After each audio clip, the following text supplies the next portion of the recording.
So, welcome. I'm so happy. Caroline Connolly is here with me today. She is a co author with me to our new book, Belonging Secrets to Soothe the Soul. And Caroline and I have a common bond in that we're both Cancerian babies. And that means a lot to me to have a sister soul who's also a Cancer. She's also from Ireland, and Ireland is one of the first countries I visited in um, way back when, another lifetime. But in Europe, it was the first country because I had a boyfriend in New York that was born in Dublin, and he left Dublin when he was 6 years old. So we did a grand trip to visit his grandfather and his aunt and uncle in Ireland. So it's very near and dear to my heart. Welcome, Caroline. Thank you, Nané. Nice to see you, catch up. Yeah. Yeah. And you are the grand adventurer because you left Ireland and now you are in Italy, Italia, the home of my maternal grandparents. So tell us a little bit about your journey. I mean, how you made it over there as an adventurer. I mean, I guess in Europe it's Adventure. not that far distance wise, but it's a completely different culture. Yeah. Well, actually, my chapter in the book will tell you all about that. But that's why I call it Okay. the calling, A because calling, it's like right? the trip from getting from Ireland to Italy. Firstly, I went to Switzerland, so because Switzerland is here near the border, so that was the initial trip, and now I stayed in this part of the world. And as I see, you also have Italian roots in you. Yeah, southern. Bares and Calabrese, so further Oh, south. I that's mean, you're more in the northern area, yes, right? What's the very main totally what's the main town in Italy that is that more like nearest to Milan me. or Yeah, I'm just an hour and a half north of Milan. uh-huh. So we're extreme difference. You're in Calabria, it's complete south. Yeah, I'm a warm weather girl. I don't know. Yeah, I'm always trying to escape the winter cold. elements here. So tell us a little bit about the longing of your heart. Like what was the The longing to yearning? belong. The Yeah. yearning was adventure, really, if I think about it. It was adventure. Because I had outgrown my little hometown in Ireland, and I was seeking new people, new conversations. And actually, I still am, really, if I come to think of it. But so I had set out, but the calling was a strange kind of it was a photo or a download of a feeling that came into my whole body, really, of the Alps. And I made the first move, like everybody has to make. You may have to make a move. So I had a conversation with my sister-in-law, and she got me the job. And a week later, I was moving to Switzerland. So it was a kind of crazy set of coincidences. Yeah. Now, And did you say you had a visual, like, imprint I had of a the Alps? visual download because it was a strange thing. I was in the garden, and suddenly I got this vision of the Alps, and I felt it physically and I could see it visually. And never had I before had any contact with the Alps, except for maybe the sound of music. The hills are alive. I love This that kind music, of yeah. a Right, thing when we were kids. And then it just right. came so strong. So I reckon it was a kind of calling, if you could call Yeah. it that. And how old were you at the time? I was about 19 at the time, 20 maybe. Uh-huh. And so I found it because I was at that time trying to get a sense of direction because I had left school and I was wondering what's next. So I thought this was the best indication that I could get. And of Yeah, course, the feeling, and then you had to do something about that because it wasn't like the feeling could get you to Switzerland. You had right. to actually do something about it. And then also it's the courage because a lot of people might have the feeling, but they would be afraid or just feel like they're, too comfortable. I'm too comfortable in my skin. It's a dream, but maybe when I get older or when I have more money or when, perfect conditions arise. Yeah. And I'm Nane, sure at totally. 19, you didn't have perfect conditions, I'm right? telling you, it's totally true because when I look back now, I think, how the hell did I actually, venture off on my own? Because I was quite shy and I absolutely had no idea what was in front of me. and yet I was so excited about doing something on my own, but it was quite it wasn't easy, to leave home, especially the protected society and the home upbringing that I had. So Right, yeah, right. there was an Yeah, element of courage, all right. yeah. Well, I think and I always say it's my emotion that has gotten me every place I've gone to, because there Hmm. was no, you know, there was no money in my family, there was nothing really to support me. It's like I would get excited about something and then make the leap. And, Yes. we have the connection of, following Abraham Hicks, right? The Yes. source of abundance in the universe. So I think that Yeah. was how our group actually got together initially, right? Eve made the Oh, call. totally. "Anybody here interested in Abraham Hicks?" And, you were and I were one of, I wanna say, like, 18 women that kind of virtually raised our Hmm. hands. And so Yeah. that's been a really deep connecting, source of us knowing each Mm. other and kind of loving each other from a distance. We've never actually met in person, but I feel like I know you forever, and Yeah, having sharing. that common ground, because we like basically all our sisters, they all had this kind of spiritual longing to know our place on the planet. And so I guess that's Yeah. where we were at the moment. It's not like I continuously watch Abraham Hicks, but at the moment that was the resonating with me. Yeah. Yeah. I mean, we all answered that call and, it just kind of became, I think, part of my life. Same thing. I don't follow that directly, Mhm. anymore, but, and I was in that group for just 1 month. I'm always amazed by that. It was 1 And month. I was in that group for just one day. Can you imagine the coincidence of Oh my that? lord. Oh, That I was didn't know that. That's that amazing. was a, that was such a filtering. It was a miracle, really. Really a miracle. Oh my lord. Yeah, yeah. It was.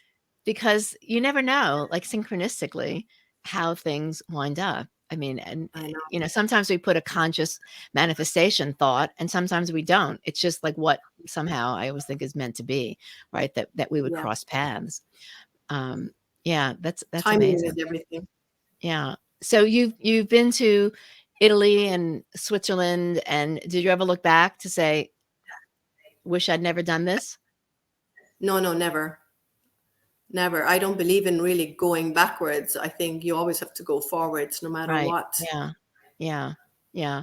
I tell my kids because I know it for myself, it's important sometimes to just fall on your face, to take a risk, and you'll either like where you've gotten yourself, but if anything, you'll learn about yourself.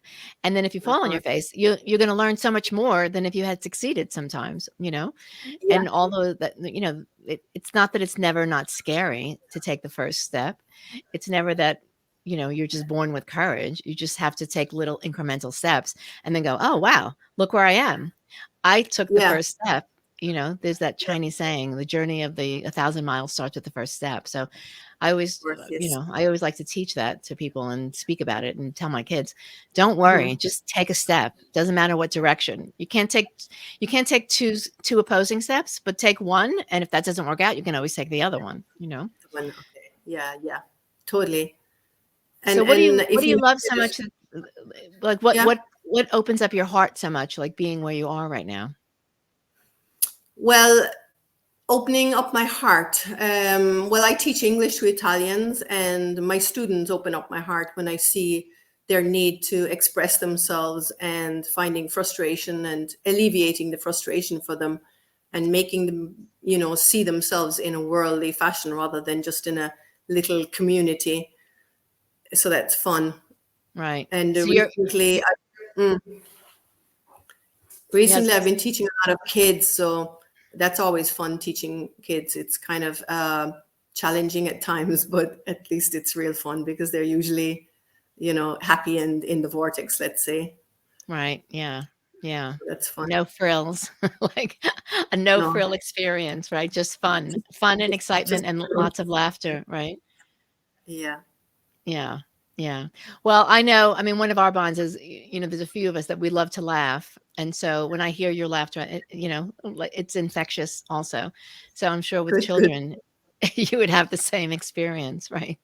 Yeah, yeah. Well, They're we're about really to launch little vignettes of our stories and tell little tales. So, I mean, for you and your experience moving from Ireland, and I have to say, I mean, I feel, having been to Ireland and having been to Italy, I feel that it's a common spirit. There's something that's filled with laughter and filled with love and that hospitality. I mean, I found that both in Ireland and I found that in Italy. Um, I'm not sure about Switzerland. I've never been there, but how would you equate that emotional state? I better not say anything about Switzerland because it's our next door neighbor. Yeah, definitely. Okay, let's say of the three, the Irish are supposed to have the reputation of being really friendly, and then the Italians are they're very lively and outgoing. So I think this is the common spirit they have. Right. Then Yeah. they have some enormous contrasts too. But yeah, they get along. In general, they get along because I suppose, they've the Catholic background upbringing, so it's easy. They have Right. certain, let's say, certain things in their DNA.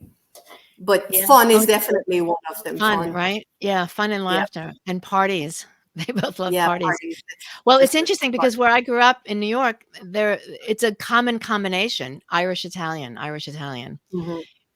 Either Irish mother, Italian father, or vice versa with that. So yeah, I hadn't thought of it like that in terms of being in Italy. But do you find Irish people a big Irish community in Italy or a big No, Italian not where we community in live. Ireland? Not where we live. Yeah. I think, yeah, nowadays there are a lot of Italians going to Italy or going to Ireland because they go working in Dublin. There's a lot of multinationals in Dublin at the moment, and so they're importing Italians from here. But as Mhm. for Irish living here, there's not a big community. Let's say not in this area, at least. Yeah. Maybe Yeah. for some passing by and tourists, but not that many. Let's say. And also the beauty of where you are, I mean, with Europe, I mean, it's kind of like a stone's throw to travel anywhere there. I mean, Yeah, it different is. than I mean, last weekend I was in Ireland and it's like an hour, 2 hours to go home. ah, So ah, it's so close. What was a long journey once upon a time, it's really short now, right. Yeah. Yeah. thanks to Mr. Ryanair. Is that a new airline? Yes, Ah, it's Europe's biggest airline, let's say, because it makes traveling really cheap. oh, well, we'll have to come. Well, I can't wait to come and visit you, Caroline, and have a gathering of the mind. I mean, we're trying to plan a trip over there. Maybe maybe we'll do a local book launch Yes, in your definitely. in your local Italian. I Yes. was going to say local Italian tavern, but what do they call it there? It's not a tavern. What is it? Never know. Like a pizzeria or something. A pizzeria. Um, a pizzeria, definitely. All right. So with our And belonging. Oh, I'm sorry. no, Carol is going to come over for a holiday soon. So that's one of our sisters. It's coming to Italy, Ah, which is great. oh, fantastic. So you'll be As I next. say, ciao bella. Io Okay, sono una bella americana. That's that, that's somewhat that the works. extent of my Italian. So when you speak to and teach the children, now you're Mhm. speaking in Italian to them, or you're just solely speaking English? Well, to start off, I speak in Italian, maybe so they get to know me a little bit. But then if I can launch into English, they're more interested because they're trying to understand what you say, and it's better for them because they get, immersion into English. So it's much better. Right, right, yeah. But then if I have to explain something, then I explain in Italian. So it's cute.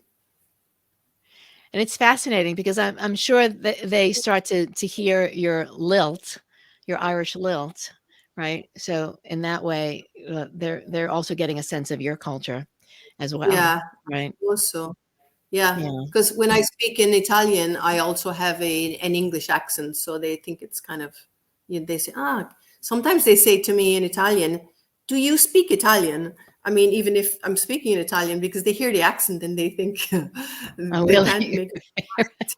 Ah, interesting, interesting. Mm. Okay, well, our time is up, but look forward to we'll be reading some excerpts from our book next time around. Mhm. And, I think we're Okay. trying to get a gathering of all of the women in the belonging group together at some point and have a Mhm. festivity and a celebration as we launch our new book, Belonging: Secrets to Soothe the Soul. So thank you, Caroline. It's been really a pleasure, and, Thank you so much, Nané. oh, See you soon, sister. kisses, kisses, kisses all the way around. All right. And as I Okay, say, thank you. ciao, ciao for now. I love it.